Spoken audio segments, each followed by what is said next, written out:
عبداللہ ابن مسعود رضی اللہ تعالیٰ عنہ بیان فرماتے ہیں، رسول اللہ صلی اللہ علیہ وسلم نے فرمایا، علیکم بالصدق، سچ کو لازم پکڑو، فإن الصدق یہدی الی البر، بے شک سچ انسان کو نیکی کی طرف لے جاتا ہے، وإن البر یہدی الی الجنۃ، اور نیکی انسان کو جنت کی طرف لے جاتی ہے۔ انسان ہمیشہ سچ بولتا رہتا ہے، حتیٰ کہ اللہ رب العالمین کے ہاں بھی سچا لکھ دیا جاتا ہے۔ وَإِيَّاكُمْ وَالْكَذِبَ، اور جھوٹ سے بچو، فَإِنَّ الْكَذِبَ يَهْدِي إِلَى الْفُجُورِ، بے شک جھوٹ انسان کو گناہ کی طرف لے جاتا ہے، وَإِنَّ الْفُجُورَ يَهْدِي إِلَى النَّارِ، اور گناہ انسان کو آگ کی طرف لے جاتا ہے۔ انسان ہمیشہ جھوٹ بولتا رہتا ہے، حتیٰ کہ اللہ رب العالمین کے ہاں بھی وہ جھوٹا لکھ دیا جاتا ہے۔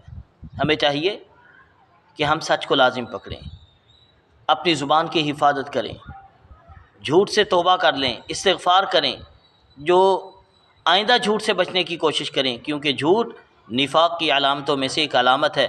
نبی صلی اللہ علیہ وسلم نے فرمایا، آیۃ المنافقین ثلاث، منافق کی 3 نشانیاں ہیں۔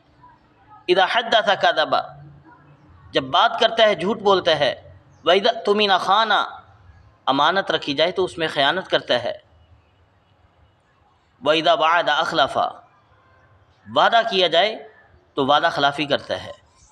ایک روایت کے اندر ہے، وَإِذَا خَاصَمَ فَجَرَ، جب جھگڑا ہو جائے تو گالی گلوچ پر اتر آتا ہے۔ نبی صلی اللہ علیہ وسلم کی حدیث صحیح بخاری میں نبی صلی اللہ علیہ وسلم نے فرمایا، جس کے اندر یہ 4 نشانیاں پائی جائیں سمجھ لو وہ منافق ہے۔ بلکہ ایک حدیث میں فرمایا، ایک نشانی بھی نفاق کی طرف ہی لے جاتی ہے۔ اللہ رب العالمین ہمیں نفاق سے محفوظ فرمائے۔